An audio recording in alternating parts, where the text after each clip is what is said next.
Bakit ang kapayapaan ay mas mahalaga kaysa sa kayamanan? Pag-usapan po natin yan sa devotion natin na ito.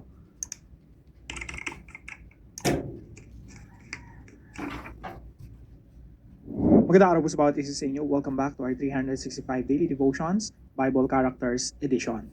Binabati ko po muna ng happy anniversary si la Sister Rosalinda and Edward Parker. Hello po sa inyo at I hope nakakatulong po yung mga devotions natin sa inyong buhay spiritual. Now, yung topic po natin ngayon ay patungkol po kay Abraham tsaka kay Lot. Now, i-share ko lang po muna sa inyo yung genealogy, no? So, from Adam to Abraham, yan po ay 2,000 years. And from Abraham to Jesus Christ, 2,000 years din po yung pagitan. Now, si Abraham po, meron po siyang pamangkin. Si Lot po yung pangalan ng pamangkin ni Abraham. Now, pumunta muna tayo rito sa mapa. So, andito yung Pilipinas, India, China, Saudi Arabia, Egypt. Now, saan po ba nakatira sila Abraham nung una, no? Nakatira po sila rito sa gawing etong Iraq, Baghdad, no? Dito sa lugar na ito. Nakatira po sila sa land of Ur. Now, mula dito sa land of Ur, tinawag ng Diyos si Abraham na pumunta doon sa isang lugar na ituturo ng Diyos sa kanya. Yun po ay papunta rito sa Israel, sa kasalukuyang lugar ngayon sa Israel. So, si Abraham po, naglakbay po siya mula dito sa Iraq, papunta rito sa Syria, Damascus, papunta rito sa Israel. Now, nung nandito na sila sa Israel, pinagpala sila ng Panginoon. Alam niyo naman ang Diyos, kung saan ka tinawag ng Diyos, saan ka pinapupunta ng Diyos, nandun din yung protection and blessings of God. So, kapwa sila pinagpala ng Diyos. At nung nandito na sila sa dakong ito, meron po ditong tinatawag na Sodom and Gomorrah. Yung Sodom po, nandito lang sa baba ng Dead Sea. Okay?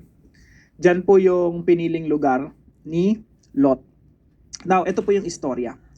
Sabi po sa Genesis chapter 13, verse 8 hanggang 13. So Abraham said to Lot, "Let's not have any quarreling between you and me." Huwag na tayong mag-away, no? Bakit po sila, ano po yung potential na pwede nilang pag-awayan? Yung kanilang mga ari-arian, yung kanilang mga pastol, yung kanilang mga alagang hayop. Kasi nandun sila sa isang location, nagana sila. Pinagpala sila ng Diyos. So hindi na magkasya doon sa lupain na kung saan sila nag-pitch ng tent. So, kailangan na nilang maghiwalay. So, sabi ni Abraham, "Let's not have any quarreling between you and me or between your herders and mine, for we are close relatives." Pamangkin niya po si Lot. "Is not the whole land before you? Let's part company. If you go to the left, I'll go to the right. If you go to the right, I'll go to the left." Lot looked around and saw that the whole plain of the Jordan towards Zoar was well watered like the garden of the Lord, like the land of Egypt. This was before the Lord destroyed Sodom and Gomorrah.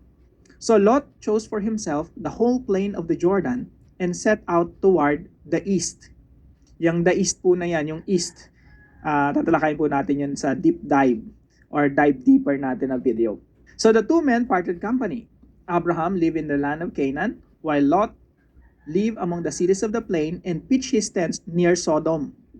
Now the people of Sodom were wicked and were sinning greatly against the Lord. Now, ito po yung mga katuruan po natin ngayong araw. Number 1 po, what looks good in the eyes is not always good. Tandaan po natin, hindi lahat ng maganda sa paningin ay mabuti para sa atin. Tingnan niyo po rito, nung naghiwalay po si Lot tsaka si Abraham po pinapili niya si Lot. Lot, sige, ikaw yung mag-decide. Pag kumanan ka, kakaliwa ako. Pag kumaliwa ka, kakanan ako. Si Lot, pinagana niya yung kanyang mata. Tiningnan niya, alin ba yung magandang lupain. Lot looked around and saw the whole plain of the Jordan towards Zoar was well watered like the garden of the Lord, like the land of Egypt. Kinumpara pa nga po sa garden of the Lord, yung garden of Eden. Parang garden of Eden to. Sa itsura, no? Sa kasaganaan. Para bang, maunlad yung lugar na yun. Maganda sa paningin, pero Sodom. Ibig sabihin, masama yung kultura. Kaya bandang dulo po rito, sabi, Sodom were wicked and were sinning greatly against the Lord. Napakasama ng mga tao doon. At immoral yung kanilang pamumuhay. So what looks good in the eyes is not always good. Kaya mga kapatid, sa paggawa natin ng mga desisyon, hindi porket maganda, yun na yun, no? Kailangan pa na natin ipanalangin, ikonsulta sa Panginoon kasi hindi lahat ng maganda sa paningin ay makakabuti sa atin. Walang iniwan po yan sa pagpili ng mapapangasawa. Hindi porket maganda at pogi, yun na yung mapapangasawa natin, yun ang pipiliin natin. Kasi sa itsura, parang hardin ng Eden, pero pag nakasama mo na, para ng Sodom at Gomorrah, no? Maraming mga sitwasyon na ang ganda-ganda ng simula ng pagsasama, pero nauuwi saan? Sa pag-aaway, hidwaan at paghihiwalayan. Pangalawa po, peace is more valuable than wealth. Ang kapayapaan po ay higit pa sa kayamanan. Si Abraham po, kaya niya kinausap si Lot. Kasi pinagpapahalaga niya yung kapayapaan ng relasyon nila ni Lot. Lot, kaysa mag-away tayo, maghiwalay na lang tayo. At huwag natin kaya mag-away yung mga pastol natin, mga empleyado natin, dahil hindi nakasya dito sa lupain. So, si Abraham, pinapili niya si Lot. O Lot, bahala ka nang pumili. Kung ano yung pinakamaunlad sa paningin mo, sige, yun ang piliin mo, magpaparaya na ako. Si Abraham po, ganun yung attitude niya. Peace is more valuable than wealth. Now, yung peace po, hindi po yan limited sa kayamanan. Yung peace po, nasa isipan din yan at nasa puso.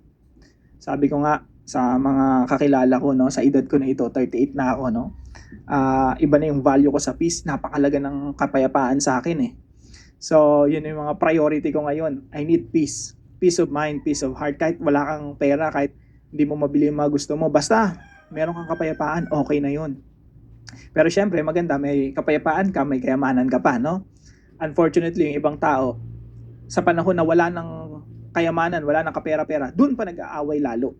Lalo na yung mga mag-asawa, no? Yung mga mag-asawa na pag walang pera, lalo nang aaway. Pag malasakitan mo yung iyong marriage, no? Wala ka ng kapayapaan, wala ka pang pera. Yun ang worst case scenario. Pero kung kailangan mong pumili between wealth and peace, you choose peace. Because peace is more valuable than wealth. Si Lot po, mas pinili niya yung wealth. Kahit na yung pamilya niya, dadali niya doon sa malapit sa Sodom and Gomorrah. Walang kapayapaan doon. Mga tao doon, rebelde sa Diyos at namumuhay ng immoral. Walang peace doon, pero merong wealth. So, yun po isa sa mga wrong decisions ni Lot. Now, pangatlo po, raising a family in a godly culture should be a top priority. Yung pagpapalaki po ng isang pamilya sa maka-Diyos na kultura, yan po yung top priority natin. Si Lot po, hindi niya naging priority yun. Ang naging priority niya yung yaman, yung wealth. Kaya po yung ginawa niya, unang compromise niya, no? Tiningnan niya. That's the first compromise. Pagtingin niya maganda. Second compromise, pinili niya. Third compromise, nag-pitch siya ng tent. Yung tent po, yung tolda, hindi pa yung permanent na bahay. Malapit doon sa Sodom. Makikita po natin yun sa verse 12.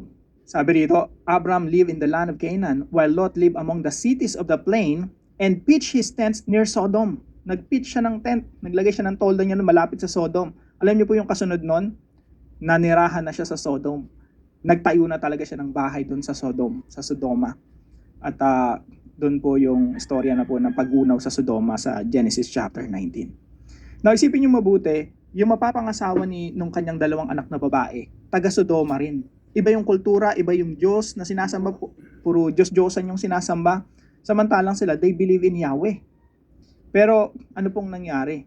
Yung dalawa niyang daughters, ipapakasal niya pa sa mga taga Sodoma. Anong mangyayari na doon sa godly culture, sa kultura ng isang pamilya na kumikilala sa Diyos? Madidilyute na lalo. Kaya po mga kapatid, napakalaga na pag pinalaki natin yung ating pamilya, lumaki sila sa Kristiyanong kultura. Si nanay, si tatay, nakikita ng mga anak na nagdadasal, na nagde-devotion together, na kultura yung nagga-gather, nagba-Bible nagpa-family devotion, pumupunta sa church together. That should be your culture. Yan yung pinaglalaban mo dapat, yan yung top priority mo. To build a godly culture, godly family. Now, paano po natin ito isasabuhay? Number 1 po, weigh your decisions using biblical principles. Pag gagawa ka ng desisyon, kakanan ka ba o kakaliwa? Ang magiging timbangan mo ay mga biblical principles. Halimbawa po sa pagpili ng mapapangasawa para sa mga binata at mga dalaga na naririto, no? Huwag kang papayag na nagbabase ka sa paningin, napugian ka lang, nagandahan ka, ang galing mag-basketball, ang galing sa sports, matipuno, maganda, well-accomplished. Pag puro sa mata ka lang nagbabase at hindi sa biblical principles, magiging miserable yung iyong marriage, yung iyong buhay. Kaya napakalaga na i-weigh mo rin yung sinasabi ng banal na kasulatan. Sinasabi ng Bible, dapat yung mapapangasawa mo may takot sa Diyos, kumikilala sa Diyos. Kasi paano ka magbibuild ng godly family kung yung mapapangasawa mo, yung kabiyak nga eh. Parang isipin mo 50% yun eh. Kabiyak mo yun eh. hindi kumikilala sa Diyos? Paano kayo magbi-build ng godly culture, godly family? So, napakalaga na pag gumagawa tayo ng desisyon, wini-weigh talaga natin. Tinitimbang natin yung desisyon natin na yon ayon sa mga principles ng Biblia.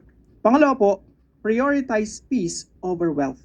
Ang priority po natin, mga kapatid, ay kapayapaan at hindi po kayamanan. Now, may pagkakataon naman na pag wala kang kayamanan, wala ka rin kapayapaan, no? Nangyayari din naman talaga yon. Kaya po ang best case scenario, meron ka ng maayos na pananalapi, meron ka pang kapayapaan. Pero kung kailangan mo mamili sa dalawa, kagaya nung sa sitwasyon ni Lot, piliin mo yung kapayapaan, peace of mind, peace of heart, peace with your fellow human beings. Tapos kung may give up ka, i-give up mo yung wealth. Pero again, yung worst case scenario nito, wala ka ng peace, wala ka pang wealth, no?